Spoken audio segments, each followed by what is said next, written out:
Bonjour, bonjour, bon retour de dîner. Alors, nous allons reprendre. Je m'appelle Rossio, c'est moi qui vais être avec vous pour le restant de l'après-midi. Je suis en bref psychoéducatrice, candidate au doctorat à l'école de psychoéducation de l'Université de Montréal sous la supervision de Véronique Dupéré qui a présenté ce matin.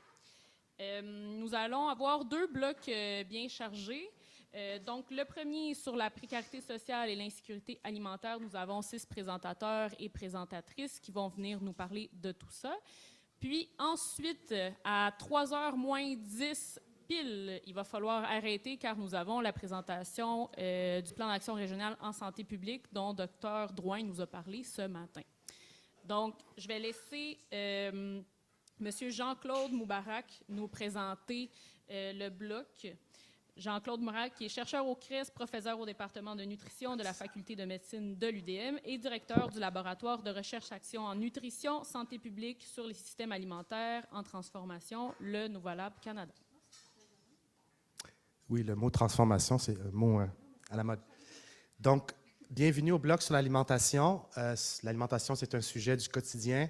On mange à tous les jours, plusieurs fois par jour. En fait, non, c'est pas vrai. Il y a des gens qui ne mangent pas tous les jours. Et il y a beaucoup de gens qui vivent des iniquités en alimentation. Et c'est pourquoi on a un bloc sur alimentation, équité et justice sociale. Donc, on a 6 conférencières. Donc, je commence avec Geneviève Mercil, collègue professeure au département de nutrition. Elle est chercheure régulière au CRESP. Elle est profondément engagée en faveur de l'équité en alimentation et la sécurité alimentaire. Elle travaille étroitement avec un grand nombre de partenaires communautaires et institutionnels, de la question de recherche jusqu'à la mobilisation des connaissances pour les pratiques et les politiques. Geneviève, tu as 12 minutes. À sa demande.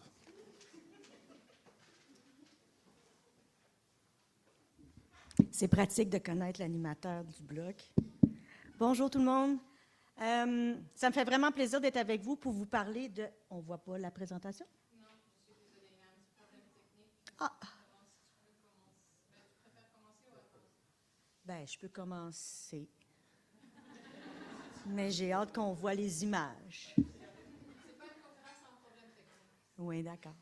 Mais on la voit en ligne. C'est super. Mais moi, je vois la mienne. Hein? Bien, venez. Et on va faire un... OK. Donc, ça me fait plaisir de vous parler d'un projet qui me tient à cœur, qui est une intervention sociale en alimentation qui s'appelle la carte proximité. Qu'est-ce que la carte proximité? Puis en fait, je vais vous faire le récit de la saison 2 que j'ai eu le bonheur d'évaluer de ce beau programme-là. Donc, qu'est-ce que la carte proximité? C'est un programme de coupons alimentaires qui est porté par un organisme qui s'appelle le Carrefour Solidaire. Carrefour Solidaire, Centre communautaire d'alimentation depuis la pandémie, donc depuis l'été 2020. Il a été mis en œuvre en pleine pandémie. Il vise 2 choses, améliorer l'accès à des aliments sains, peu ou pas transformés. Il vise aussi à encourager l'approvisionnement local. Donc, qu'est-ce que la carte? Ce sont des cartes de paiement qui sont prépayées avec des subventions qui vont de 25 à 100 $ selon la taille du ménage. Et ces cartes-là sont utilisables dans des marchés solidaires, donc des petits kiosques, des petits marchés extérieurs, pour acheter des aliments locaux ou provenant d'un circuit court durant la saison estivale. Donc, à gauche, il y a la carte avec les aliments éligibles qui sont susceptibles de se retrouver dans ces petits marchés. Et la règle, c'est vraiment d'acheter les aliments locaux seulement avec la carte. Donc, en 2020, le Carrefour a porté à bout de bras l'intervention, a été le maître d'œuvre vraiment dans l'implantation de la première saison. Donc, ce qu'il faisait, il recevait des noms avec provenant d'organismes communautaires, donc de membres d'organismes communautaires en sécurité alimentaire, s'occupait de la distribution, du suivi, de l'accompagnement des participants. Il y en a eu 810. Ça s'est passé à travers un réseau de 8 marchés avec 13 points de vente dans 8 arrondissements. Et mon collègue René Audet et moi, on a accompagné le Carrefour qui faisait lui-même l'évaluation de la mise en œuvre et des premiers effets là, avec un tout petit budget. En 2021, étant donné que les résultats étaient très prometteurs, on s'est dit, on va aller au BAT, on va essayer d'avoir une subvention pour faire une évaluation, un gros projet de recherche avec ça. Donc, pendant ce temps, le programme a pris beaucoup d'expansion et a aussi donné un rôle accru aux organismes communautaires qui, eux, sont responsables de recruter les participants au programme. Donc, il a pris beaucoup d'expansion en termes de marché, notamment, et ils ont distribué 500 cartes de plus, à peu près, pour rejoindre 3 900 personnes. C'était encore la même subvention. On était en contexte inflationniste. Et, bien, dans le fond, notre projet, c'était d'évaluer la mise en œuvre du programme, surtout de l'utilisation de la carte et de ses premiers effets, en partenariat, en fait, c'est une recherche entre le CRESP et le Carrefour. Donc, voici, grosso modo, comme l'espèce de petite théorie de l'intervention, présumée des effets de l'intervention avec les différents blocs. Donc, à gauche, c'est toute la mise en œuvre par les partenaires, les organismes communautaires, les marchés, ce qu'on est allé évaluer. Ce qui est en orangé, c'est ce qui touche vraiment les participants, donc qui étaient recrutés pour recevoir la carte, et finalement avec les retombées. On a appliqué un devis mixte séquentiel explicatif entre juin 2021 et mars 2022. Donc, il y avait 4 phases. Donc, tout d'abord, recruter des participants avant qu'ils commencent à utiliser la carte pour faire un pré-poste, donc T0 temps 1. Il y en a 130 qu'on a vus à la fin de la saison lorsque leur carte était dépensée ou que la saison des marchés était terminée. Pendant l'été, on a fait une évaluation approfondie des environnements alimentaires de la moitié des marchés qui étaient répartis dans le territoire. Et en fin de saison, on a fait un retour d'expérience avec des entretiens dirigés avec les acteurs du programme. C'est le Carrefour au niveau de la gouvernance, les organismes communautaires, les marchés, quelques producteurs. Puis on a approfondi auprès d'un sous-échantillon de participants avec la méthode des récits de vie, qui sont des entretiens non dirigés, qui a amené beaucoup de profondeur pour comprendre les résultats. Puis finalement, une intégration à la fin de l'automne 2022. Donc là, je vais essayer de prendre 5 minutes pour vous raconter cette histoire-là. Donc, ça va aller vite. En termes de qu'est-ce qu'on peut souligner? Bien, on peut tout d'abord souligner qu'en pleine pandémie, dans un contexte épouvantable, implanter un projet de même, c'est pas rien. Donc, ça mérite vraiment d'être souligné. C'est des efforts exceptionnels. Le programme rejoint vraiment la population cible. Ce sont vraiment des ménages à faible revenu, en insécurité alimentaire modérée grave, qui vivent beaucoup de situations de vulnérabilité.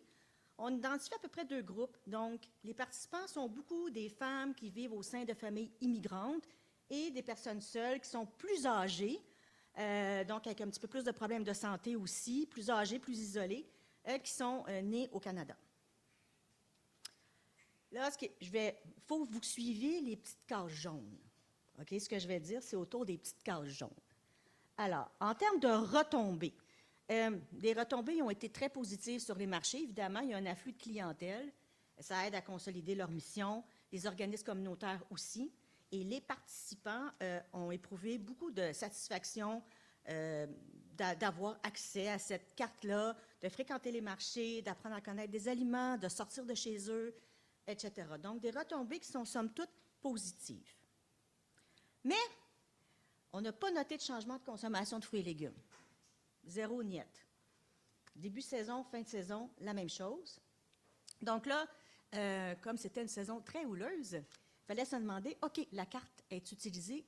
Est-ce qu'elle est utilisée? Elle est utilisée comment? Puis elle est utilisée par qui? Donc, la carte, il y avait seulement 56 % qui ont fait l'utilisation complète de leur carte, donc le montant total de leur subvention.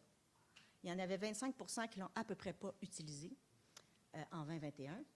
Ce qui était lié à l'utilisation de la carte, c'était beaucoup le fait, en termes d'accès au marché, c'est l'accès temporel, donc les heures d'ouverture, qui peuvent varier entre 2 et 60 heures par semaine. Le fait d'avoir des marchés accessibles à proximité, donc d'en avoir plus qu'un, puis qui vendaient autre chose que des légumes, par exemple, et avec la meilleure offre possible d'aliments éligibles. Et donc, étant donné cette situation-là, étant donné que les participants, ceux qui l'ont utilisé, ça s'est concentré en fin de saison, évidemment, ça a amené des comportements d'achat qui sont extrêmement diversifiés, qui ne sont pas juste axés sur l'achat de fruits et légumes. Les gens voulaient faire des réserves ou utilisaient les aliments pour plus tard. Bref, il y a eu énormément de comportements d'achat, ce qui fait qu'on n'a pas remarqué de changement dans la consommation. Et là, maintenant, qui a été nos utilisateurs? Bien, en fait, les grands utilisateurs étaient les familles immigrantes. Les faibles utilisateurs sont vraiment les personnes seules à faible revenu. Qu'est-ce qui peut expliquer ça? Bien, en fait, la carte, le pouvoir d'achat est plus limité pour une personne seule parce que la subvention, elle était plus petite. Ça, c'est une des choses. Mais aussi, les caractéristiques des participants sont très différentes. Les familles immigrantes sont plus jeunes, plus en santé, ils ont plus de ressources, plus de capacités, sont scolarisés, puis ils savent quoi faire avec les aliments. Les personnes seules, bien, ils vivent dans les logements qu'ils vivent, ils ont moins d'équipement, moins de capacités, sont moins mobiles aussi, ils étaient plus malades, ils sont plus isolés aussi. Donc, puis ils ont moins de littératie, ils sont moins scolarisés. Donc, c'est une partie de l'explication. Mais il y a une autre partie de l'explication qui va dans la mise en œuvre elle-même de l'intervention. Donc, la mise en œuvre de l'intervention a accentué cette espèce d'inégalité entre les deux types d'utilisateurs. Du côté des organismes communautaires, il y avait une fatigue pandémique, une pénurie de personnel, le roulement, la charge de travail était beaucoup plus élevée qu'anticipé. Donc, ça a amené énormément de variabilité dans la sélection des participants, la distribution des cartes, l'explication du programme, qui s'est faite tardivement déjà, et où des fois l'accompagnement était absent ou tardif. Donc, les personnes seules qui sont dures à rejoindre puis qui ne comprennent pas nécessairement les règles du premier coup, bien, ils ont pu souffrir de ça. Puis en termes de variabilité des marchés, bien, je vais pouvoir vous le montrer tout de suite. L'offre d'aliments éligibles, elle était extrêmement variable. Donc, il y avait des marchés à gauche, il y avait une grande variété de légumes locaux éligibles, mais à droite, une faible variété de légumes locaux éligibles, puis des fois, pas beaucoup d'aliments locaux éligibles, comme la photo à droite en bas, parce qu'ils ne sont pas obligés de juste vendre des aliments locaux. Ils peuvent vendre aussi des produits importés. Et dans certains marchés, il y avait autre chose que des fruits et légumes qui étaient éligibles avec la carte parce qu'on avait accès à des frigos, comme des œufs, du lait, de la viande. Mais c'était beaucoup moins répandu.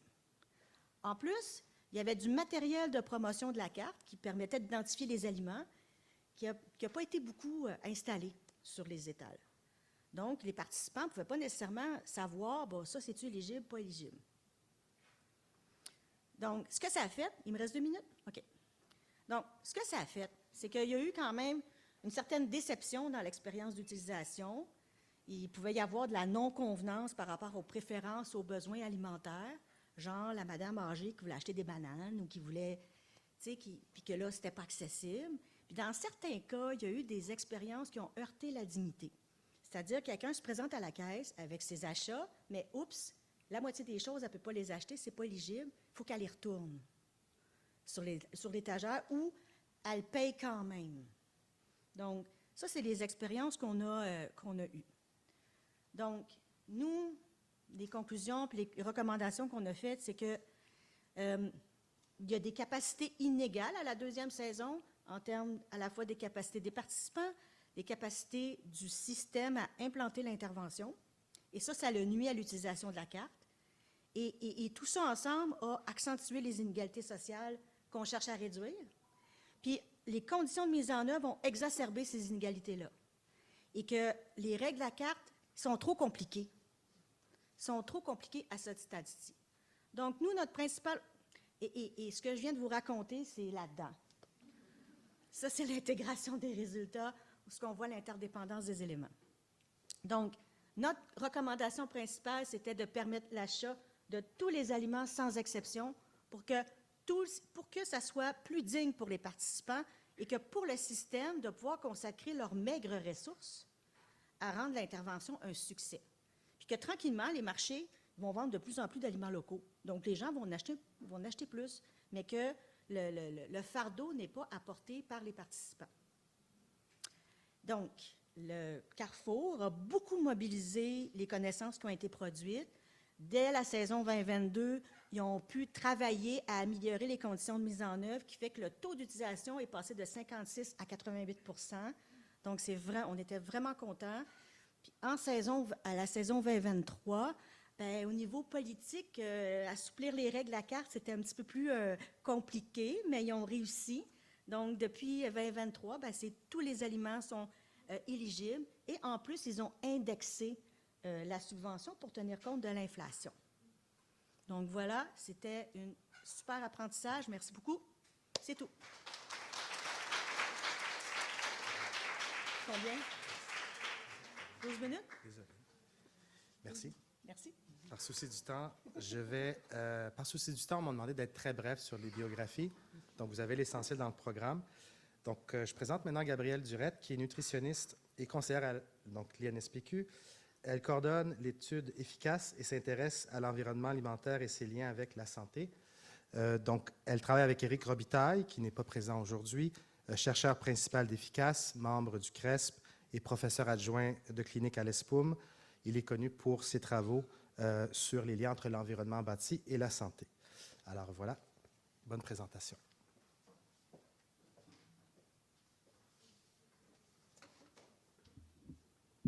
Donc, bonjour, ça me fait plaisir d'être avec vous aujourd'hui. Je vais juste ajuster, je suis un peu petite. Bon, ça va être ça. Aujourd'hui, je viens vous parler du projet de recherche que je coordonne, qui se nomme Efficace. Ah, merci. C'est fantastique. On s'intéresse, dans le fond, Éric, pour certains qui le connaissent, s'intéresse beaucoup au désert alimentaire au Québec. On s'est intéressé au désert alimentaire en milieux ruraux parce qu'on sait qu'il y a un gradient de l'alimentation puis aussi du poids chez les personnes qui vivent en milieu rural, puis qu'il y a une présence plus importante de désert alimentaire aussi en région rurale. Donc, c'est dans cette problématique-là qu'on a cadré notre projet de recherche.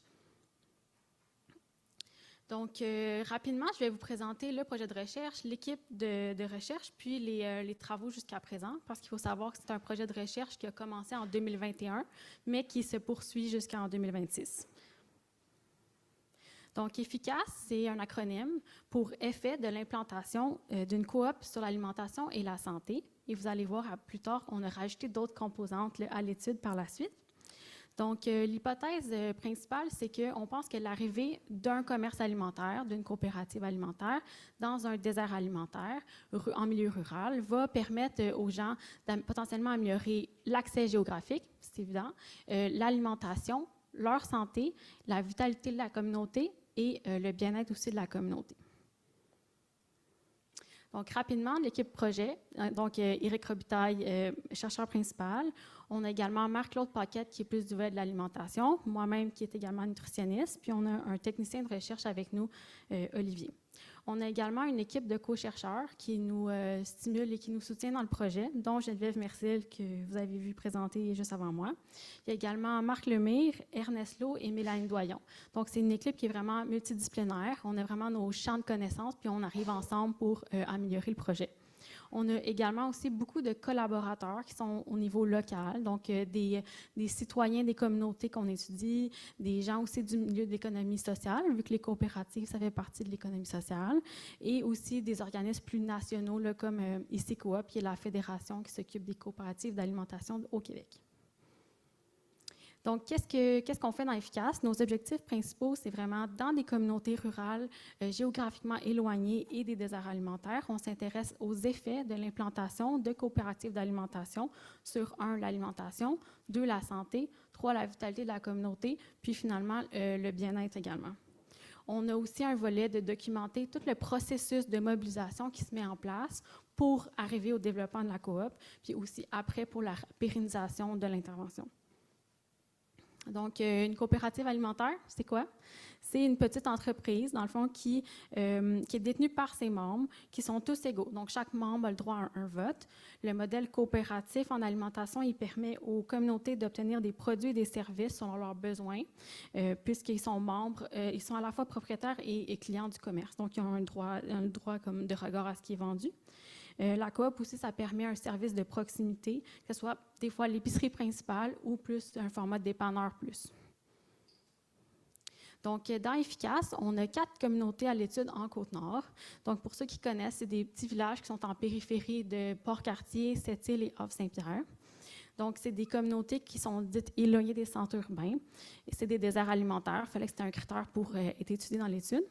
C'est des très petites communautés, donc 100 à 350 ménages. Ça représente un défi pour le recrutement des participants. Et comme j'ai dit, ils sont situés en Côte-Nord. On a quand même des particularités dans l'étude, à savoir qu'on a un devis mixte avec 4 méthodes en fait différentes de collecte de données. On a des questionnaires auprès des participants, donc avant l'intervention, puis aussi après, donc court terme et moyen terme, T1, T2.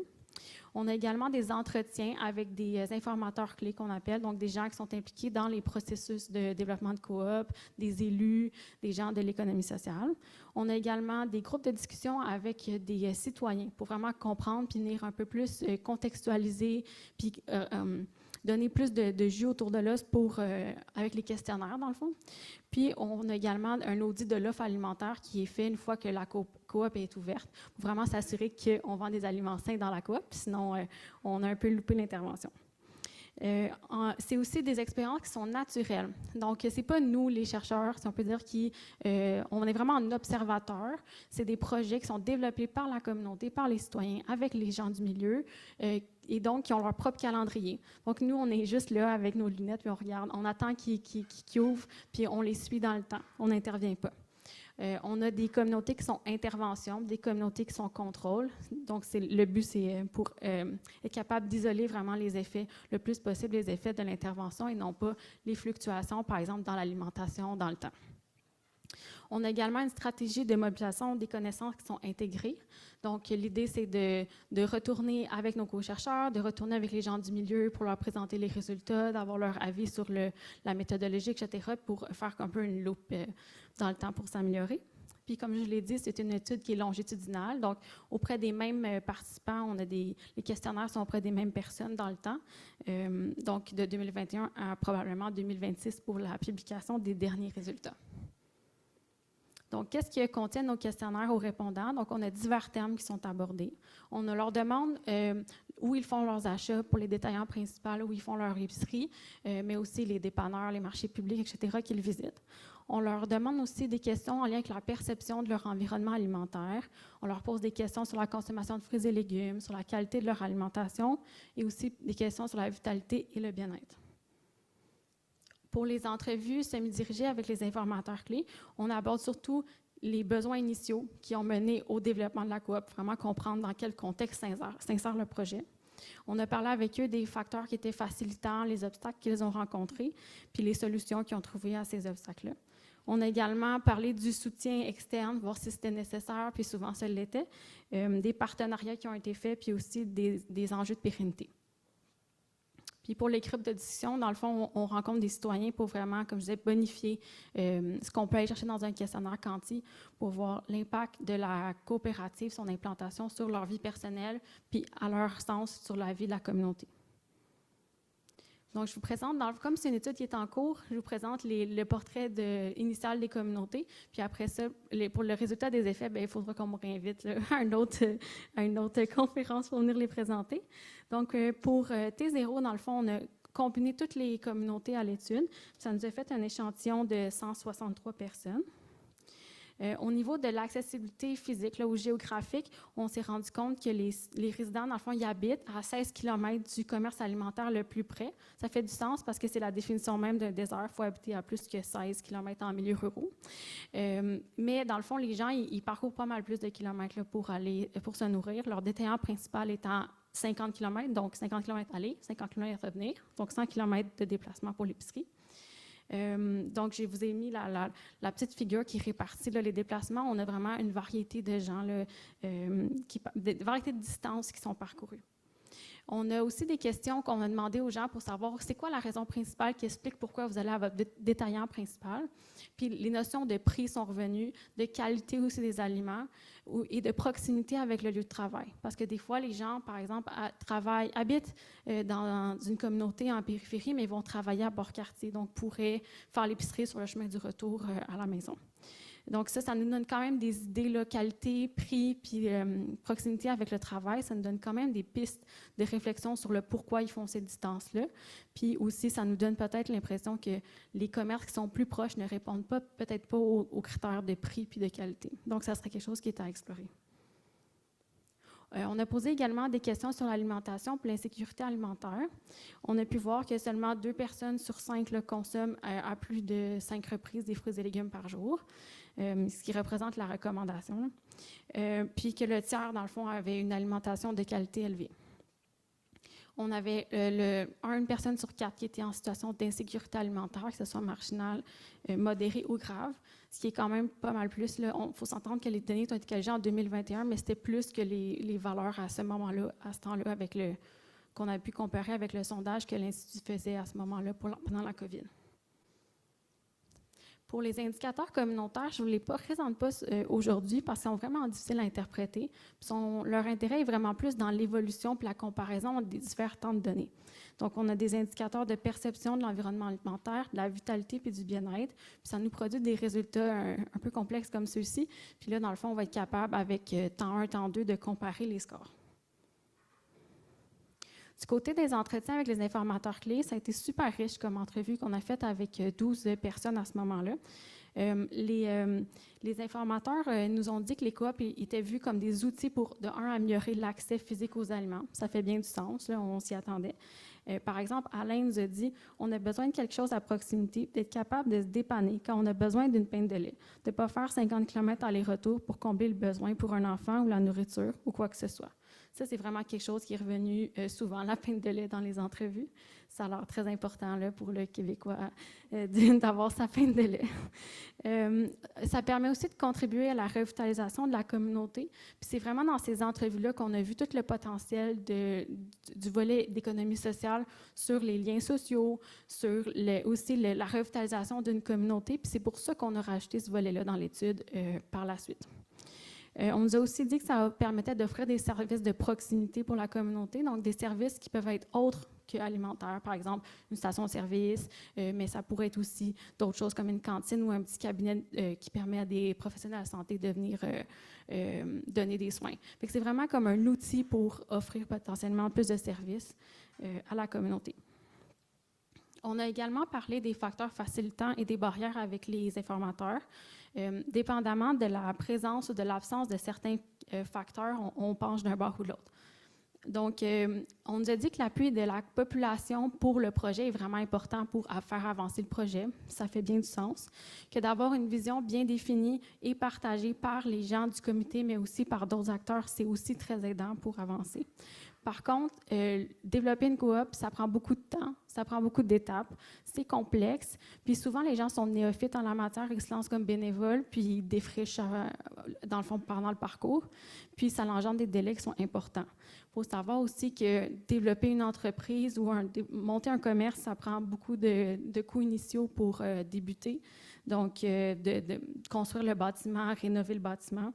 Ça nécessite une bonne gestion financière. Donc, c'est vraiment une entreprise, là. Tu sais, on n'est pas dans... C'est vraiment un gros projet à faire. Le porteur de projet là, qui parle au nom du projet, il faut qu'il soit visionnaire, convaincant, leader. J'ai bientôt fini.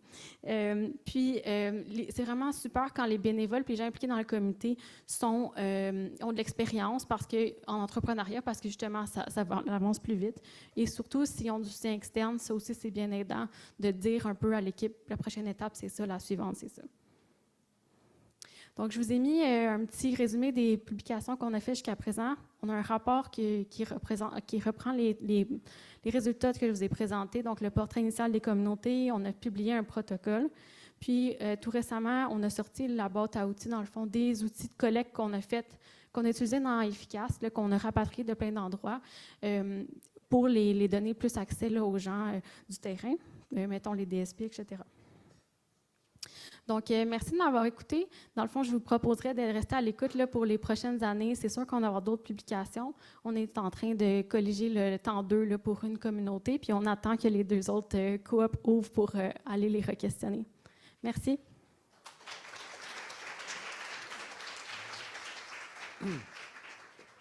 Je m'excuse d'être le dictateur du temps, mais c'est vraiment pour le bien collectif.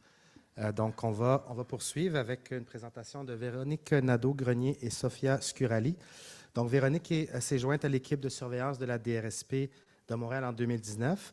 Elle s'intéresse entre autres à la surveillance de la santé mentale, du développement des jeunes enfants et des inégalités sociales de santé. Sophia œuvre depuis 5 ans à la DRSP de Montréal. Nutritionniste, elle s'intéresse notamment aux inégalités sociales de santé et aux iniquités en matière d'alimentation. Merci. Donc, vous avez 10 minutes.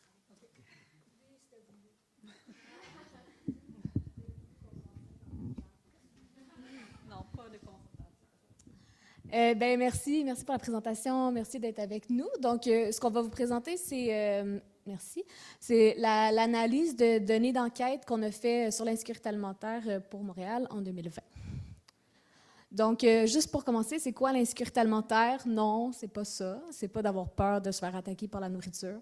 L'insécurité alimentaire, on l'a vu dans d'autres présentations, mais telle qu'elle est mesurée là, par StatCan, c'est vraiment un manque d'accès aux aliments qui sont culturellement ou personnellement acceptables, qui est vraiment lié à un manque de revenus, donc à des ressources financières limitées. Donc ça, c'est important dans la définition. Puis, on a différents stades de niveau de sécurité alimentaire qui peuvent exister. Donc, on peut être en niveau de sécurité alimentaire où on n'a pas de manque d'accès. On peut vivre de l'insécurité alimentaire marginale, où on a un stress, une peur de manquer de nourriture. Vivre de l'insécurité alimentaire modérée, où on diminue un petit peu la qualité et la quantité de ce qu'on mange.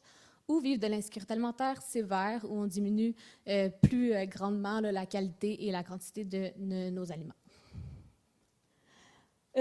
Pourquoi on se préoccupe de l'insécurité alimentaire en santé publique? Bien, évidemment, ça a des impacts importants sur la santé. Eve-Marie nous a parlé tantôt de la dénutrition des personnes aînées.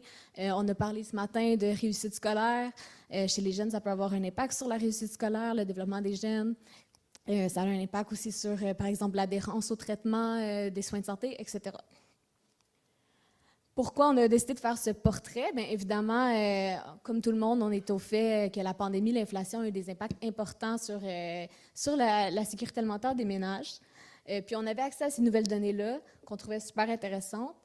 Puis on se disait, bien, ça va nous faire un portrait 2020, puis on va pouvoir le suivre dans le temps. Donc, ça nous outille, nous et nos partenaires dans les interventions pour voir, bien, c'est où est-ce que la problématique elle est plus grande. C'est ça. Donc, on s'est un peu inspiré de chercheurs à l'Université de Toronto qui ont sorti le rapport Proof, qui commence à utiliser les données de l'enquête canadienne sur le revenu pour faire la surveillance de l'insécurité alimentaire au Canada. Donc, il faut dire juste que historiquement, depuis le début des années 2000, on utilisait plutôt les données d'une autre enquête qui s'appelle l'enquête sur la santé dans les collectivités canadiennes. Et c'est une enquête de StatCan à participation volontaire. On avait des données sur l'insécurité alimentaire disponibles tous les 2 ans et le contenu de l'enquête est surtout axé sur la santé, comme le nom le dit. Donc, depuis 2019, on a ajouté un module sur l'insécurité alimentaire aussi dans l'enquête canadienne sur le revenu, également une enquête de StatCan. La participation est volontaire aussi, mais les taux de participation sont un peu meilleurs parce que c'est inclus dans une enquête qui est obligatoire, qui est l'enquête sur la population active. Donc, les gens sont déjà en train de répondre au questionnaire, donc ils continuent à répondre au module volontaire. Et à partir des données de l'ECR, on a des données chaque année. Bien sûr, le contenu est plutôt axé sur le revenu, l'emploi, l'éducation, le logement, etc. Donc, c'est important de savoir qu'on a un meilleur taux de participation donc, dans l'ECR. Et c'est ça, les estimés de 2 enquêtes ne doivent pas être comparés directement, bien sûr, parce que la méthodologie est différente. On note que de manière générale, les estimés dérivés de l'enquête canadienne sur le revenu sont plus élevés.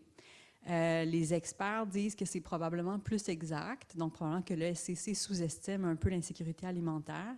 Et les recommandations de StatCan, pour l'instant, c'est de commencer vraiment à utiliser l'ECR pour la surveillance de l'insécurité alimentaire au Canada. Bien sûr, les données de l'ESCC demeurent tout à fait pertinentes puis permettent des croisements avec des variables de santé qu'on n'a pas dans l'ECR, donc on va continuer à les utiliser aussi. Des détails à garder en tête, là, juste quand on présente les données, c'est que les questions des modules sur l'insécurité alimentaire concernent toujours le ménage et non la personne. Donc, à partir des données, on peut déduire le nombre de personnes qui vivent dans des ménages qui sont en situation d'insécurité alimentaire, puis aussi l'année.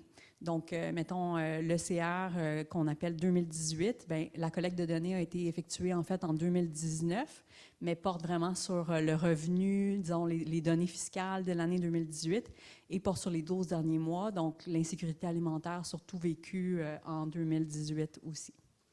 Donc maintenant, on va vous présenter quelques données. Ici, on voit la proportion de personnes dans des ménages en situation d'insécurité alimentaire à Montréal et dans le reste du Québec. Donc, comme vous voyez, c'est plus important à Montréal et c'est surtout l'insécurité alimentaire modérée et grave qui est plus importante à Montréal que dans le reste du Québec. Ici, on voit la proportion selon les groupes d'âge. Donc, on voit une proportion quand même importante chez les moins de 12 ans. Dans le fond, c'est beaucoup ça se rapporte beaucoup à des gens qui sont dans des familles, dans des ménages qui sont nombreux, donc de 5 personnes et plus. Ici, on a, selon l'appartenance à une minorité visible et selon le statut migratoire, donc on n'est pas surpris, mais on voit que les gens qui appartiennent à une minorité visible ou qui sont des immigrants vivent plus d'insécurité alimentaire aussi. Donc ici, on voit la proportion selon la taille du ménage. Donc on voit vraiment que les personnes dans des ménages de 2 à 4 personnes sont relativement protégées par rapport aux ménages de personnes seules ou aux ménages de 5 personnes ou plus. Merci. Donc, on voit également que l'insécurité alimentaire est fortement liée au revenu. On a quasiment une courbe parfaite. Hein. On a les personnes qui vivent dans des ménages qui gagnent moins de 20 000 par année, qui sont 5 fois plus à risque de vivre de l'insécurité alimentaire que les personnes qui vivent dans des ménages qui gagnent 80 000 et plus par année. Puis, on voit également que c'est lié à la source de revenus. Donc, les personnes qui dépendent de transferts gouvernementaux pour leurs revenus, donc que ce soit l'assistance sociale, l'allocation canadienne pour enfants, la pension de vieillesse publique, etc., sont 2 fois plus à risque de vivre de l'insécurité alimentaire que les personnes qui dépendent d'un revenu du marché. Donc, ici, on parle vraiment des gens qui sont en emploi, qui ont une pension de vieillesse qui provient du privé, par exemple. En termes de nombre, là, on ne les a pas mis, mais au Canada, ce qu'on s'aperçoit, c'est qu'il y a plus de monde dans le groupe revenu du marché quand même. Donc, si on regarde les nombres et non pas le risque, on a plus de monde qui dépendent d'un revenu du marché qui vivent de l'insécurité alimentaire. Mais à Montréal, c'est plutôt les gens qui dépendent des transferts gouvernementaux qui sont plus nombreux. Donc, une petite différence intéressante.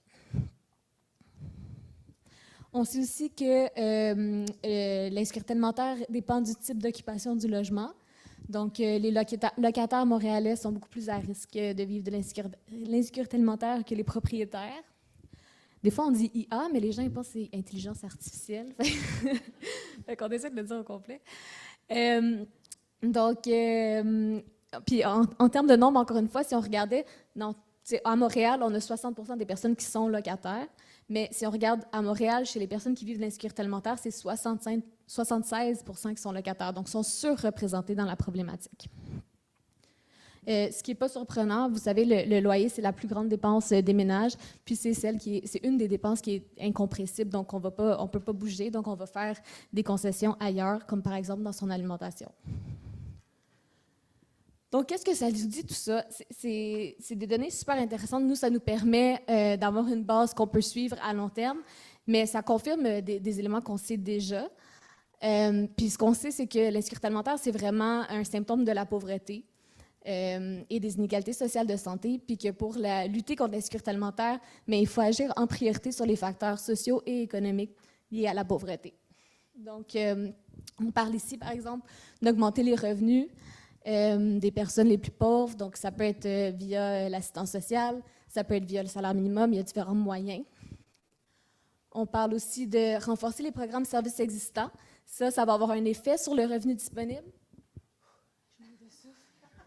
Donc, par exemple, si on parle de l'accès à des logements sociaux abordables, mais ça va réduire la quantité de revenus qui est dépensée pour le logement, puis on va avoir plus de revenus pour s'alimenter. Par exemple, aussi l'accès à des CPE de qualité, bien, ça va permettre aux parents d'aller travailler, d'avoir un revenu supplémentaire aussi. On peut penser aussi au transport, donc avoir accès à un transport en commun à faible coût, ça va réduire aussi le fardeau sur le revenu total. Ensuite, ce qui est important, c'est lutter contre la discrimination. On ne l'a pas vu ici, mais on a vu que les personnes, par exemple, issues des minorités visibles sont plus à risque. Quand on regarde les données canadiennes, on n'a pas pu le faire pour Montréal, mais qu'est-ce qu'ils ont fait, c'est qu'ils ont séparé, par exemple, différentes tranches de la population. Puis on voit que les personnes noires puis les personnes autochtones, même si on contrôle pour des facteurs socio-économiques, sont plus à risque de vivre l'insécurité alimentaire. Donc elles font face vraiment à des barrières, des discriminations qui font qu'elles n'ont pas le même accès à des emplois ou à des revenus qui leur permettent là, de se nourrir adéquatement. Puis le deuxième volet, donc améliorer les environnements alimentaires. Ici, on parle vraiment un peu comme le programme que Geneviève nous a montré ou les coop alimentaires que Gabrielle nous a montré aussi. Donc, c'est des actions, des programmes qui vont permettre d'avoir accès à des aliments sains de qualité locaux à plus faible coût pour certaines tranches de la population, mais qui vont aussi avoir d'autres impacts intéressants sur la santé, par exemple sur le capital social, l'isolement social. Ça peut augmenter le verdissement si on parle d'agriculture urbaine, etc.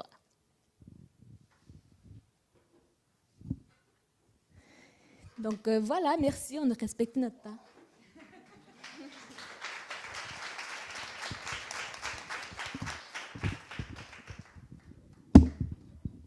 On va passer une petite période de questions sur les 3 premières présentations, puis on va enchaîner avec les 3 autres présentations. Donc, s'il y en a qui ont des questions dans la salle, c'est le moment.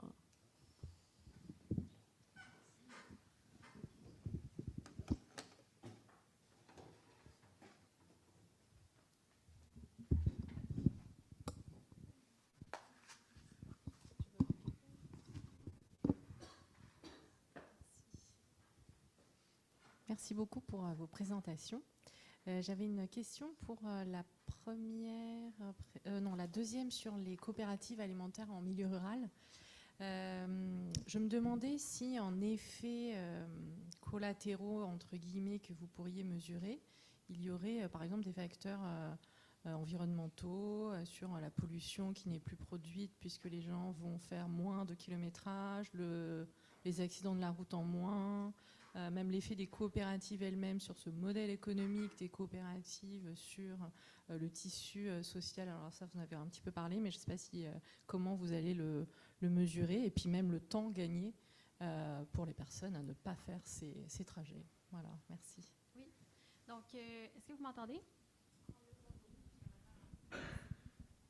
Est-ce que vous m'entendez? Oui, OK. Donc, c'était pas quelque chose mettons le temps pour les déplacements ou l'impact environnemental de la réduction potentielle du temps de déplacement, c'est pas nécessairement quelque chose qui était prévu comme mesuré, mais on s'est rendu compte à la longue que pour justement les changements climatiques, ça devient intéressant, pas juste pour les variables de la santé puis la vitalité.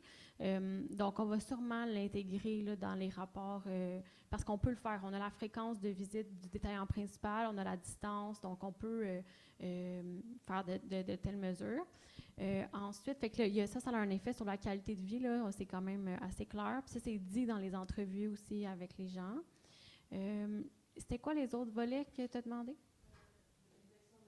Accident de la route, ça ne sera pas possible de le savoir, mais on peut juste présupposer que si les gens font moins de déplacements, il y a moins de gens sur l'autoroute, mais ça, on ne peut pas le mesurer, non.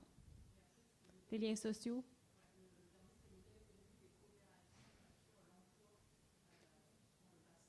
Oui. Bien, les emplois, c'est sûr que ça ne changera pas grand-chose. Je veux dire, c'est 3-4 emplois. Là. C'est pas, ça rajoute un peu d'emplois dans la communauté, mais ce n'est pas quelque chose qui est majeur non plus. Mais pour les liens sociaux, je pense que tu en avais parlé, on a quand même des questions aussi là-dessus, puis les gens l'ont vraiment dit que, par exemple, une coop qui existe déjà, ils voient, là, ça peut représenter un genre de petit système de surveillance là, pour les aînés, si on peut dire. Là, dans le fond, l'employé va dire « Ah, il me semble qu'il y a un test, ça fait longtemps qu'il n'est pas venu, il va-tu bien? On va aller voir, on va s'informer de lieux de rassemblement comme un parvis d'église pour jaser ensemble à la coop quand on se rencontre. » Ce genre de choses-là, ça a été vraiment nommé, puis les gens sont vraiment contents de ça. Ouais. Je pense qu'une deuxième question, oui. Oui, on peut prendre la question en ligne. Merci. Donc, on a une question de quelqu'un en ligne qui demande: a-t-on les chiffres d'insécurité alimentaire en fonction des territoires de Montréal, plus particulièrement à l'est donc de l'île de Montréal? Donc, malheureusement, c'est ça, les données qu'on a de l'ECR, on a vraiment juste les données par région administrative. Donc, on a juste les données dans l'ensemble pour l'ensemble de Montréal. C'est sûr que ça serait vraiment intéressant là, d'avoir des données plus locales. Je pense que tous les partenaires seraient vraiment intéressés à avoir ces données-là aussi. Malheureusement, on ne les a pas pour l'instant. Merci. Dernière question? Oui.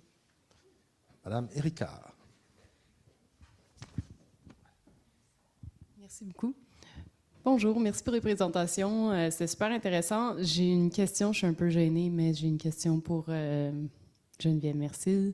J'aimerais savoir s'il y a un volet d'évaluation qui est porté sur les marchés, puis leur adhésion à la solution de la carte proximité, puis la lourdeur, leur perception. Comment est-ce que les porteurs de marché ont vécu l'expérience aussi?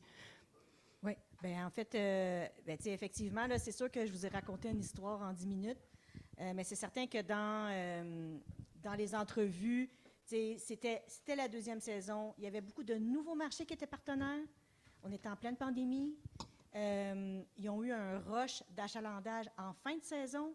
Donc, ils ont aussi été pris au dépourvu là, avec cet afflux de clientèle-là, quand même, qui était la nouvelle clientèle. Fait que, oui, effectivement, ils ont été bousculés, même s'ils voulaient. Les gens étaient très heureux de participer. Ils ont des super bonnes. Ils en retirent des belles retombées. Mais dans l'opérationnalisation, ben oui, ils n'ont pas eu le temps d'installer les petites pancartes. Puis ils n'ont pas. Il y avait beaucoup d'inégalités entre les marchés. Il y avait des marchés où ils faisaient des démonstrations. C'était animé. Donc, ils avaient réussi à trouver du financement pour avoir des stagiaires, whatever, pour faire des belles animations. Puis il y en a d'autres, ben, ils tiraient le diable par la queue.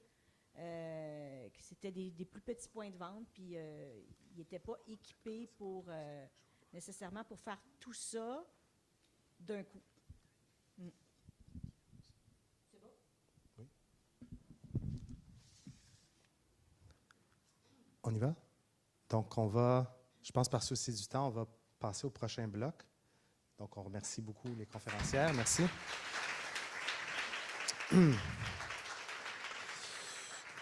Donc, on va poursuivre en alimentation, puis parler un peu plus de justice et d'équité sociale. Nous avons 3 présentations.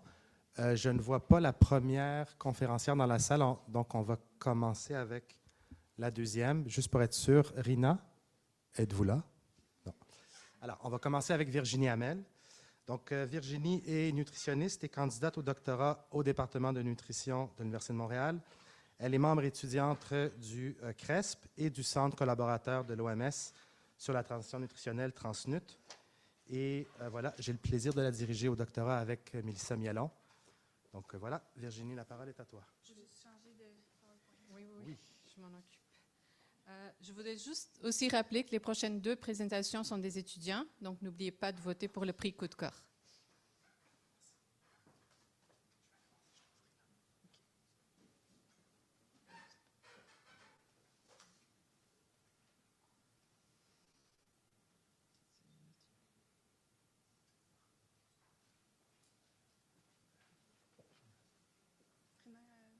OK. Bon, je vais partir un petit chronomètre.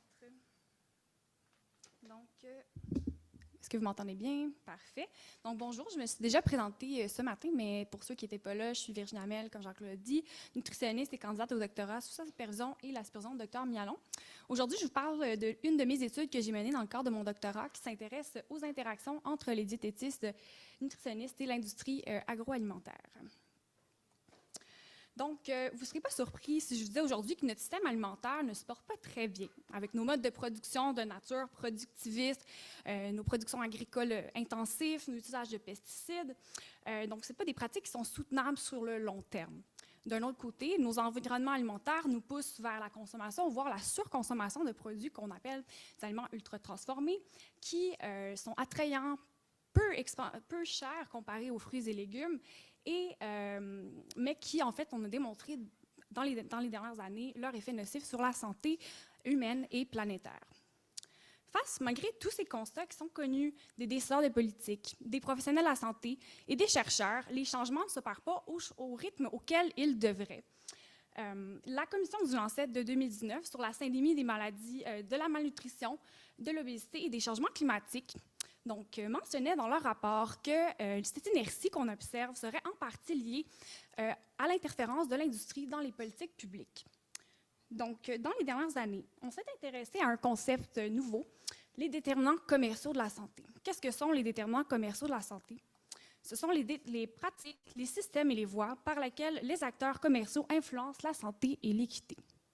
Moi, je m'intéresse plus spécifiquement à l'une des pratiques, en fait, des déterminants commerciaux de la santé, qui se retrouve dans le haut du concept que je ne vous expliquerai pas aujourd'hui, qui sont en fait toutes les pratiques visant à sécuriser un traitement préférentiel et ou prévenir, façonner, contourner ou miner les politiques publiques de façon à maximiser les intérêts corporatifs. Et plus spécifiquement, donc une de ces pratiques-là qu'on retrouve dans l'APC, que je vais nommer ainsi pour sauver quelques secondes, moi je m'intéresse à une pratique qui vise à influencer les professionnels de la santé. Donc pourquoi s'intéresser à cet angle-là plus spécifiquement? Bien, tout d'abord, c'est qu'on sait très peu quelles sont les interactions existantes entre les nutritionnistes et l'industrie, plus spécifiquement au Canada. Donc, on a mené une revue de la portée 2021-2022, puis seulement 7 papiers s'intéressaient à la question, mais aucune d'entre elles vraiment allait documenter de façon systématique quelles sont les interactions et leurs impacts. On avait plus des papiers de type commentaire qui discutaient de l'enjeu, mais rien de systématique, de recherche empirique. Par ailleurs, les nutritionnistes, on est des professionnels influents, donc autant auprès des politiques publiques, mais aussi auprès du public avec nos recommandations en nutrition. Puis, bien, ultimement, si on veut atteindre nos objectifs de développement durable, on est des acteurs importants. Puis, en comprenant mieux ces déterminants commerciaux de la santé comme professionnels et les influences potentielles qu'on pourrait être la cible, donc on peut mieux contribuer à cette équité et cette santé qui est influencés par ces déterminants commerciaux de la santé. Donc, globalement, pour vous parler un peu plus aussi de mon projet, donc l'objectif général, c'était vraiment de documenter quelle est l'activité politique corporative de l'industrie autour de la pratique professionnelle en nutrition. On voulait voir ses répercussions sur la profession, puis identifier des solutions potentielles.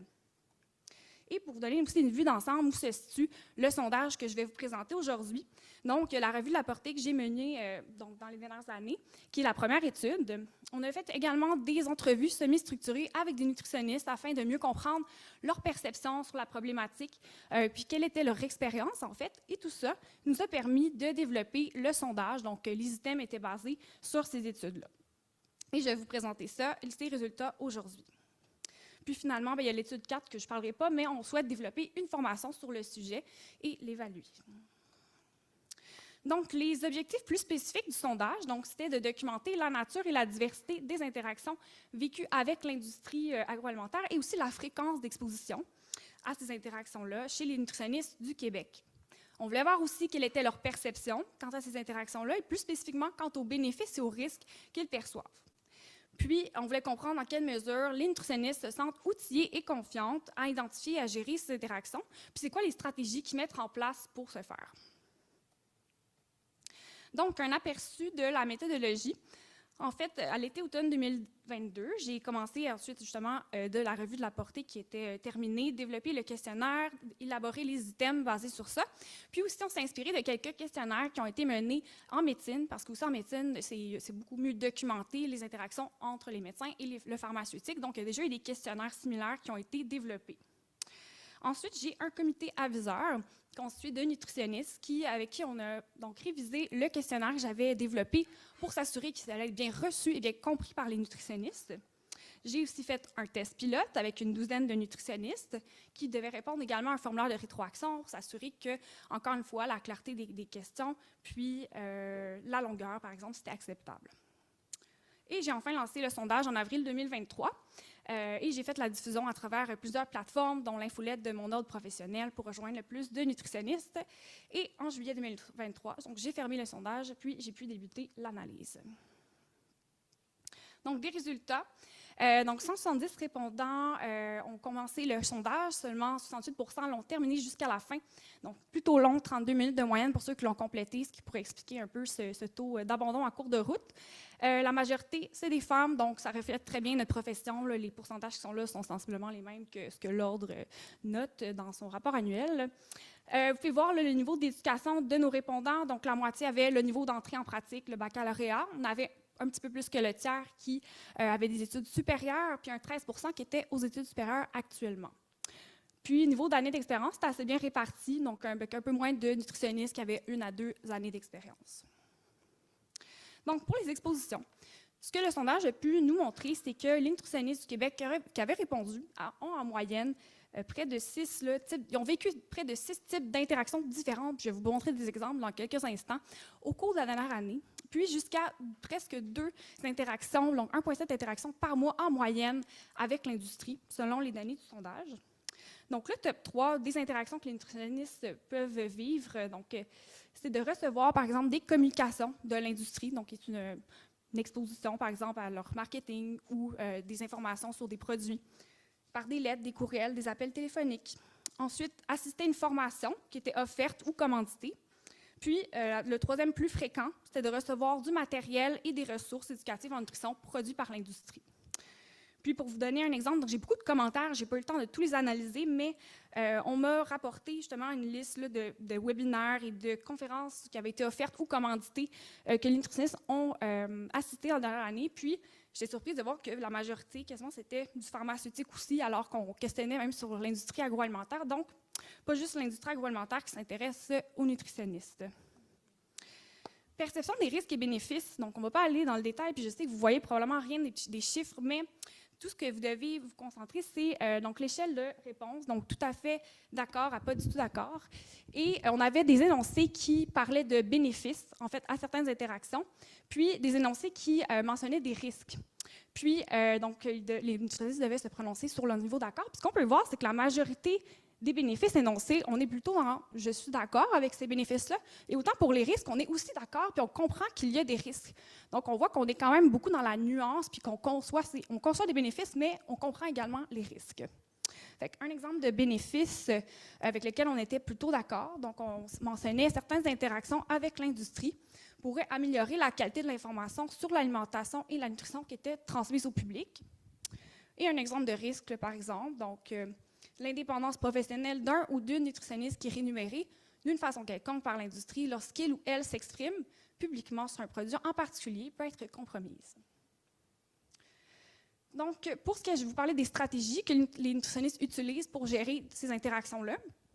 Donc, on pouvait utiliser une ou plusieurs stratégies, donc selon ce qu'on a pu voir dans le sondage, mais la plus fréquente, c'était de se référer au code de déontologie pour s'assurer que les pratiques étaient en norme, en fait, en phase avec ce qui est recommandé dans l'ordre, dans le code de déontologie, pardon. Puis, on avait, par exemple, un 5e qui, en fait, refuse et évite toutes les interactions, et d'un autre ordre, donc un 12,9 qui n'est pas préoccupé par la question. Donc, pour terminer, donc les nutritionnistes au Québec, en fait, ce qu'on a pu constater, c'est qu'ils en ont des interactions mensuelles avec les acteurs commerciaux. Donc, ça, je dis acteurs parce que c'est pas seulement l'industrie agroalimentaire. Puis, toutes les interactions qu'on avait vues dans la revue de la portée au niveau international ont tous été vécues par les nutritionnistes. Donc, c'est sûr, à différents degrés. Puis, comme je vous disais, là, les perceptions sont assez nuancées au sein de la communauté. Puis, j'ai hâte de voir justement plus en détail tous les commentaires qui étaient compris avec le sondage. Donc, il y en a encore beaucoup à analyser. Les limites, donc sondage plutôt long, comme je vous ai dit. Puis, la force, donc c'est ça, les commentaires, je pense, vont vraiment permettre d'expliquer, de nuancer certains résultats qu'on va pouvoir observer. Et en conclusion, donc en considérant justement la fréquence de ces interactions-là, donc je pense que c'est important qu'on développe des lignes directrices claires pour encadrer comment interagir avec l'industrie et avoir une bonne conscience justement de ces interactions-là qui parfois on n'a même pas conscience et c'est omniprésent pour favoriser l'indépendance professionnelle. Donc voilà, merci beaucoup.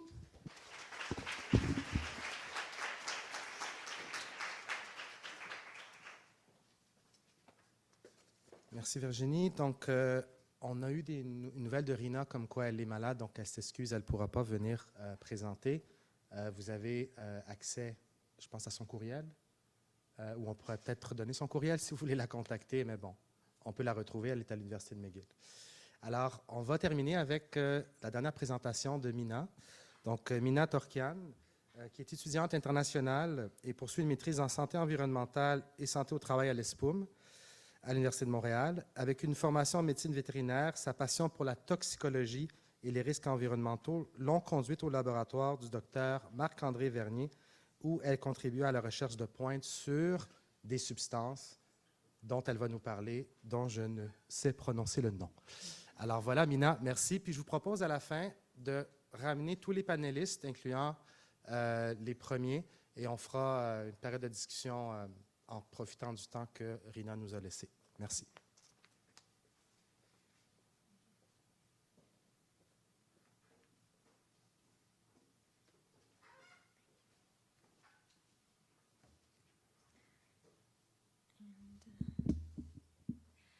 Hello, everyone. My name is Mina Torkian. I'm a master's student in environmental and occupational health at the University of Montreal.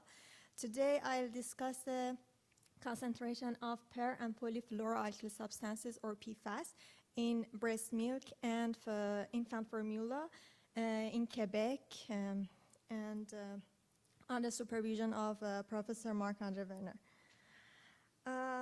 In the 1940s, PFAS was discovered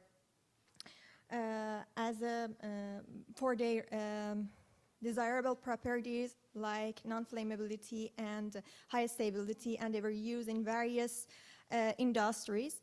By the 1970s, these compounds were recognized as widespread pollutants and raising the health and environmental concerns.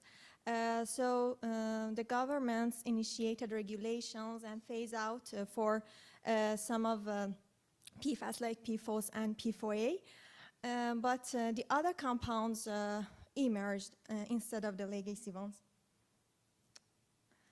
The world of PFAS are vast, but they have a typical chemical structures. They are a carbon chain bonded to the fluoroatoms that makes them stable.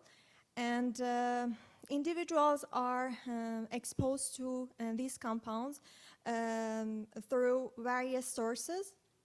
For example, here we have food. These PFAS can enter to food via non-stick cookware or food packaging and something like this. The personal products can contain PFAS like waterproof clothing, cosmetics, or paints, etc.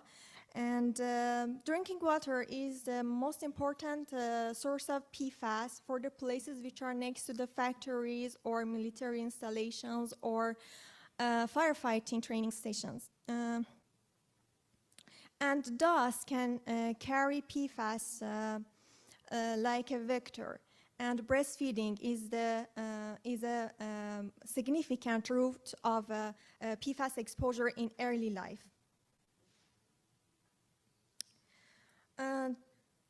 WHO in 2022 indicates that there are a lot of long-term benefits for infants to breastfeeding, like improvement of intelligence, reduced risk of obesity, and reduce the likelihood of developing diabetes in the future.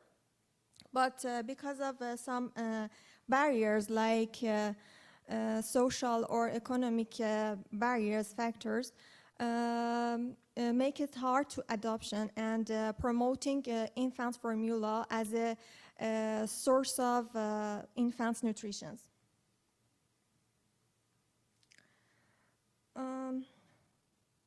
The exposure to the PFAS can associate it with some severe health concerns, like affecting the neurodevelopment and affecting the cognitive outcomes. can related to the dyslipidemia and raising the cardiovascular risks. Can weaken the immune system, reduce the effectiveness of vaccinations, and the other consequence of this exposure is kidney dysfunction, and it can affect on a reproductive system too. This study quantitatively described the concentration of different PFAS in breast milk and infant's formula, and aims to describe the distribution of these compounds. We will compare these compounds in between breast milk and formula, and this study aligns with the theme of this Congress. By addressing the infant's health, the presence of PFAS in breast milk and formula directly linked to the health of infants, and potentially can affect the long-term well-being of population in the future. So the results of this study can impact on public health policies, decisions for infants' nutrition or chemical regulations and environmental exposure. For this study, the samples are from Quebec. In Quebec, the mothers who are healthy and non-smoking and have a child under 8 months old can share their surplus breast milk to Quebec. And these samples were used in a pre-selection process, and we use these samples. We have 100 samples of breast milk from different mothers and added 13 commercial formulas too. To extract the PFAS, 3 milliliters of whole breast milk and formula was used for protein precipitation by an organic solvent, acetylnitrile, and we measured the PFAS by the ultra-high performance liquid chromatography coupled with high-resolution mass spectrometry. This method is much more sensitive than the other are published in the literature, and the data were generated in laboratory of Sebastian Sauve. From the analyzed samples, we can see that PFBS are the most prevalent and has the highest concentration in breast milk, and following that PFOS, PFOA, and PFHXS are the next most frequent PFAS in breast milk. In this graph, we compare the concentrations of PFAS in breast milk and formula, and we can see that the concentrations of PFAS significantly surpass that in formula. In the breast milk are more than in formula. And ATSDR sets EMEGS. It's environmental media evaluation guides. That's a reference guide that here shows the PFAS in drinking water of children. And we compare the median of these concentrations with this reference guide. And we can see the concentrations which are below the EMEG, the adverse health effect not expected. But only PFOS PFOS exceed the EMEG, and shows the need for more evaluations about understand the harm effects on humans and environment. Indeed, in this study, the PFOA and the PFOS continue to be more prevalent in the environment,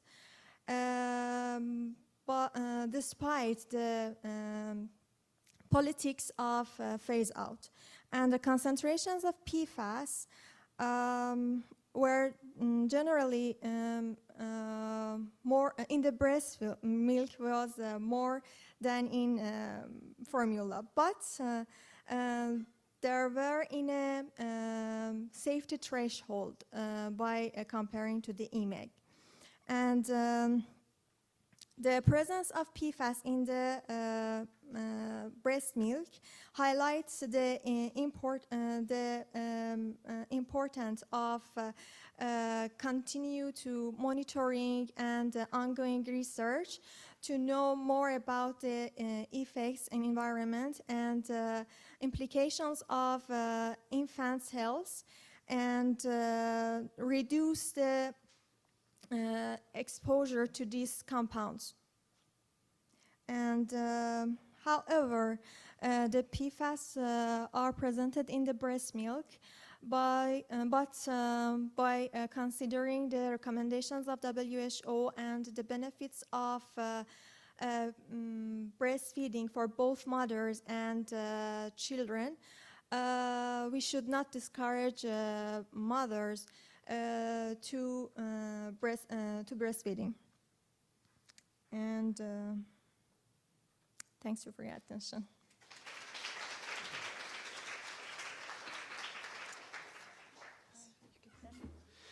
Donc, c'est ce qui conclut cette ronde de présentation. J'aimerais remercier les conférencières et les invités à l'avant. Yes, also. J'inviterai aussi Geneviève. Oui, Gabriel. On a 23 minutes, 22 minutes devant nous, donc on peut les utiliser. Et donc, je pense que c'est intéressant de vous ramener parce que vous avez eu quelques minutes seulement.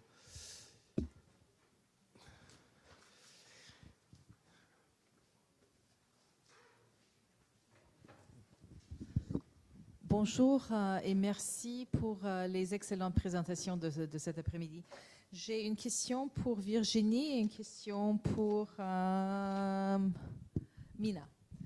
Pour Virginie, comment est-ce que vos résultats se comparent avec les expositions des autres professionnels de santé comme les médecins? I don't know how many pizzas and donuts I ate when I was a medical student, even though that was 40 years ago. Mais bon, alors ça c'est une question, est-ce que c'est semblable, est-ce que c'est pire ou mieux, etc. À mise en contexte. Et la question pour Mina, that was a really depressing presentation, but very interesting. When I worked in South Africa, we had similar issues around breastfeeding and HIV, where the benefits of breastfeeding, even with the transmission risk of HIV, this is before PMTCT, the benefits outweighed the risks. What are when you say your last comment, we should not discourage women from breastfeeding in the context of Montreal or Canada, why not?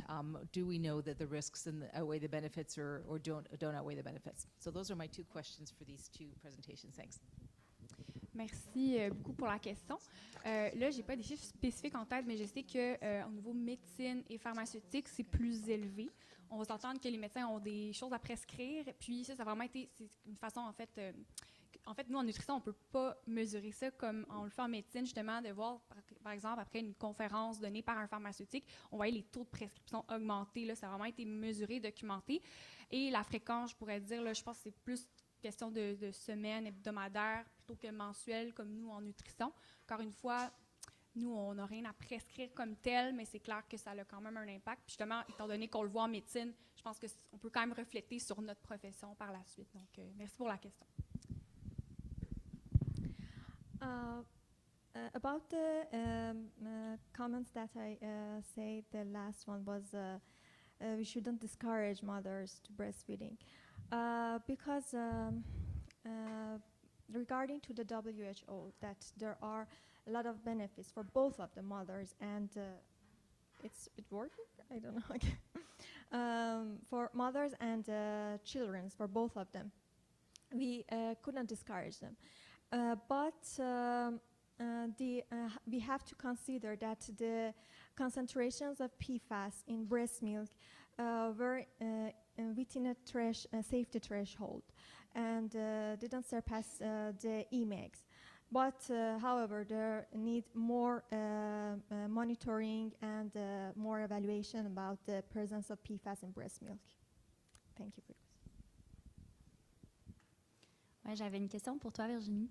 Je voulais savoir si dans tes résultats, tu savais déjà comment ça se ventilait au niveau des différents domaines en nutrition.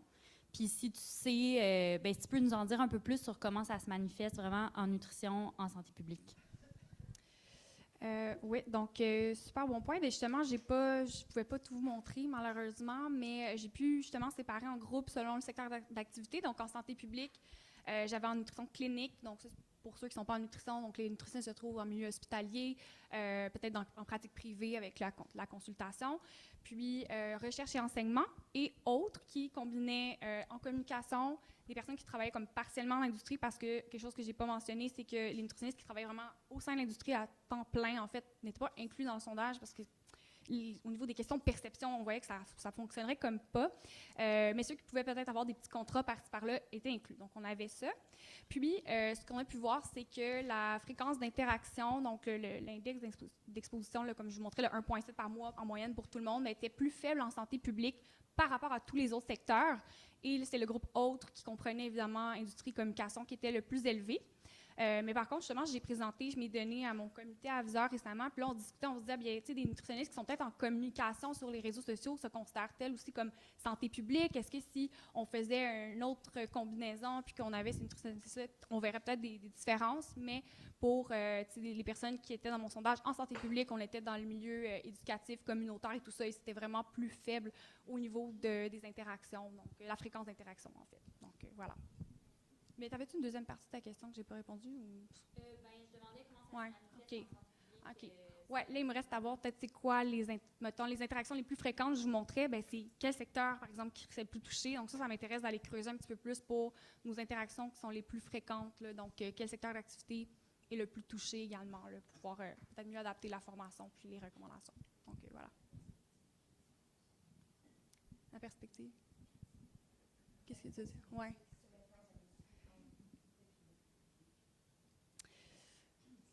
Oui, c'est clair. Là, parce que c'est sûr qu'en clinique, dans les commentaires que j'ai à date, on est aussi beaucoup dans c'est utile de savoir puis de connaître. Il y a vraiment une différence aussi dans notre day-to-day. On a justement une autre perspective. Je pense en santé publique, on voit le global alors que le one-to-one, on voit l'utilité aussi. Je vous parlais des bénéfices-risques. Là, fait que, en effet, je pense que ça va être à creuser davantage.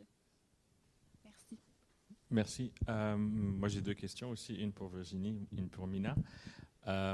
Virginie, nous, à l'Université de Montréal, on forme des nutritionnistes. Qu'est-ce qu'on pourrait faire à notre niveau pour prévenir et pour que cette exposition à l'industrie ne soit pas négative pour les professionnels?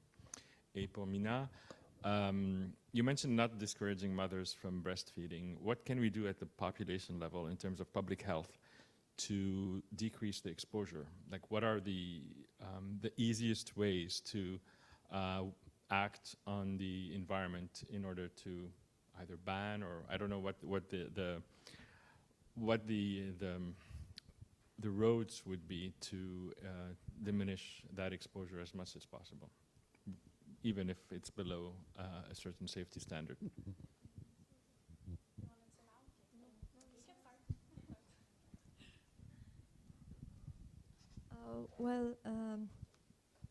To reduce the exposure, there is a need to, for example, they do some regulations. For example, they banned some of PFAS, PFOS, PFOA. In 2008, Canada banned these compounds. But the alternative compounds emerged, and they are using. So there are more needs to more about the other compounds, what's their effects, what's their concerns in environment or in humans too. However, the researches which is conducted about the presence of PFAS in the breast milk are few, and we want to know about the level of the PFAS in breast milks, and there need more evaluations to know about regulations about how to reduce this exposure. I hope that answered you. Merci. Puis, pour la question, peut-être dans les écoles, les universités, en fait, ce que je souhaite, comme je vous disais à la fin de mon parcours, là, dans ma dernière étape, pardon, c'est de développer une formation. Puis je pense que la première chose, c'est juste dans les commentaires finaux là, que j'ai dans mon sondage, j'ai beaucoup de nutritionnistes qui m'ont dit hey, merci beaucoup, ça m'a apporté beaucoup de réflexion. Fait que juste le fait de, par exemple, juste voir les énoncés, les lire, y réfléchir, est-ce que je suis d'accord, je suis pas d'accord, je me positionne, ça m'amène déjà cette réflexion critique. Comme je disais aussi des nutritionnistes qui est comme moi, je pensais que j'étais pas du tout exposée. Ah, finalement, on se rend compte que je fais partie de ceux qui en ont comme une fois par mois sans m'en rendre compte. Puis tu sais, c'est sûr qu'on a, comme la publicité dans la vie de tous les jours, on en a à la tonne, mais ça aussi, ça fait partie de nos expositions. Donc plus ciblées, par exemple. Donc, je pense de discuter, de sensibiliser sur la question. Aussi, le concept plus large, moi, je pense que j'aime beaucoup de pouvoir discuter, puis de faire amener la réflexion sur les déterminants commerciaux de façon plus large aussi, parce que c'est pas juste nous, notre petite profession, puis notre impact, mais ultimement, c'est sur le système, puis sur les politiques publiques qu'on essaie de faire amener sur la table, mais qui finalement n'aboutissent pas toujours pour ces raisons-là. Donc, voilà. Merci beaucoup. Oui, vas-y. Merci. Bien, c'est pour Virginie, mais j'aimerais dire qu'effectivement, quand tu es dans le milieu hospitalier, tu es très, très exposé. Puis, comme les médecins, là, ils viennent te présenter des suppléments d'alimentation, puis peut-être que tu vas... Puis maintenant, on peut prescrire aussi, hein, si tu as fait la formation. Fait que peut-être que ça va avoir un impact aussi. Mais ma question, c'était, est-ce que tu as évalué à quel point les nutritionnistes peuvent être exposés via la recherche? Parce qu'on sait qu'il y a beaucoup de recherche qui est financée par l'industrie. Puis est-ce que ça a été évalué ou pas? Les nutritionnistes étaient inclus. J'ai posé la question, j'avoue que là, j'ai pas présenté et j'ai pas relu dernièrement. C'était quoi mes données là-dessus? Il y en a que c'est financé par tierce partie, donc pas directement. On voit passer les subventions qui sont partagées dans le département, par exemple. Donc, ça arrive, c'est là. Je pense que ce qu'on voit, là, je parle un peu dans le travail, je sais pas, mais je suis qu'à l'Université Laval, on voit un petit peu plus de recherche en partenariat avec l'industrie, comparé à ce que je vois au département, par exemple, à l'Université de Montréal. Donc oui, en recherche. Puis je pense qu'il y a beaucoup, je pense que Malek a publié un papier récemment sur les études financées puis l'impact que ça peut avoir. Donc ça, c'est très bien documenté. Fait qu'on s'intéresse un petit peu moins à ça, mais il y a vraiment beaucoup de littérature. Ça vous intéresse sur comment le financement, ça influence, comme on le voit là, comment ça influence en fait les résultats de recherche et même l'agenda de recherche complètement. Là. Donc, ouais, voilà. On va prendre une question en ligne, puis ensuite j'inviterai peut-être les personnes qui auraient des questions sur l'insécurité alimentaire à les poser, peut-être une ou deux questions en lien avec ça, puis on va clore ensuite la période de questions. So the question is for Mina. Has the concentration of PFAS in breast milk been compared with that of reconstituted or powered infant formula? Yes, they were compared to the breast milk. The concentrations in breast milk and formula were compared together. The red one was in the graph. The red one was formula, and the blue one was breast milk. If I get the point of the question. That's it. Thank you. I hope it answers the question. Est-ce qu'il y en a qui avaient des questions sur le premier panel de présentatrices? Moi, j'ai une question pour député. Bon. Pour Geneviève et puis pour aussi Gabrielle, Véronique et Sophia. Comment tu vois l'avenir de la carte proximité dans une perspective là, durable et comment vous voyez comme l'engagement ou la vision du gouvernement pour faire face à cet enjeu de manière systémique? Là. Je sais. Mais il faut.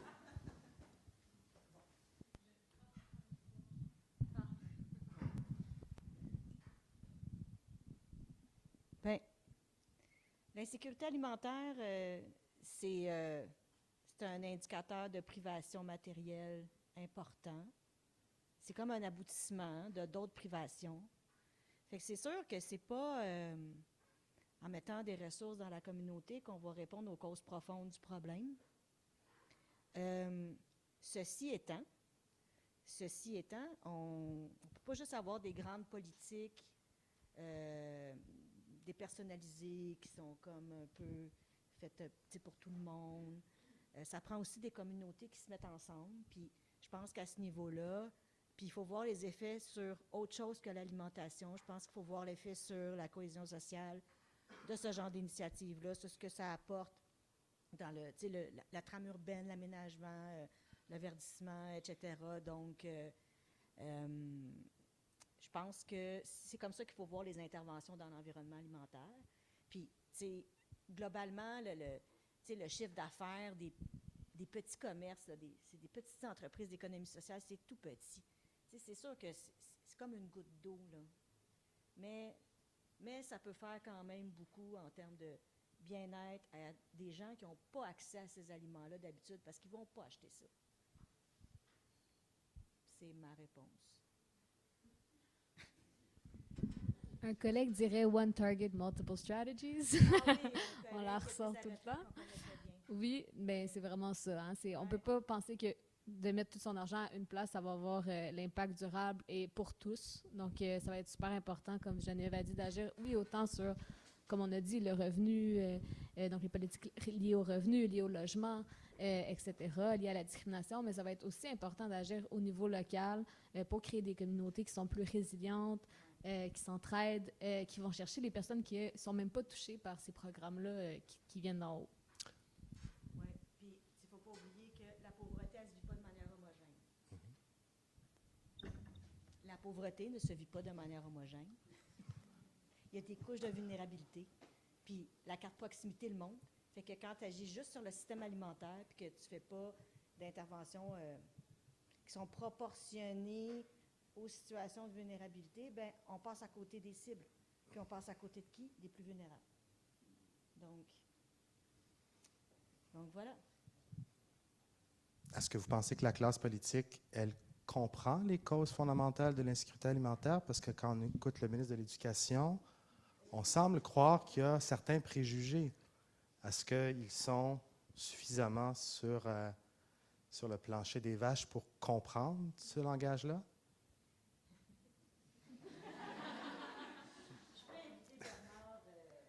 La prochaine fois. Oui, c'est ça. OK. Est-ce qu'il y a d'autres questions sur... Parfait, merci. Rosanne, vous pouvez vous présenter. Je ne sais pas si tout le monde connaît tout le monde, mais c'est bien pour les étudiants. Bonjour, moi c'est Rosanne, je suis professeure à l'ESPOM, nouvelle professeure. En fait, j'ai une question, Geneviève, tu m'as parlé plein de fois de la carte proximité, puis c'est tellement intéressant, mais de voir tout le portrait global comme ça, j'ai tellement trouvé que c'était plus riche que, tu sais, comme j'ai trouvé ça vraiment bien.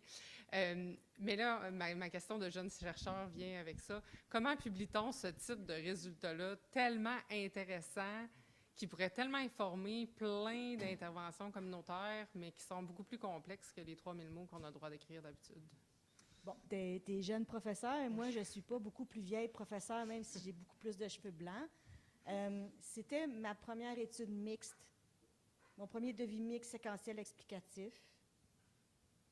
Puis là, on a fait tout ça, mais on n'a pas les sous pour aller jusqu'à la publication parce que c'était des fonds communautaires. Merci au Conseil SAM. Merci à la Fondation Chagnon. Donc, comment on fait une stratégie de publication? Je ne sais pas trop. Mais c'est sûr qu'il faut raconter cette histoire-là.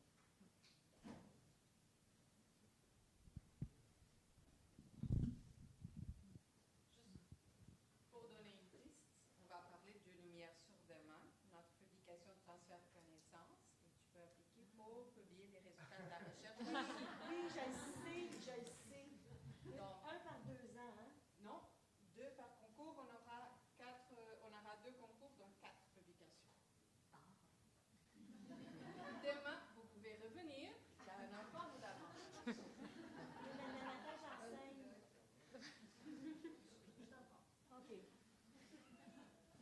Je vous demande de donner une dernière main d'applaudissement à toutes nos présentatrices.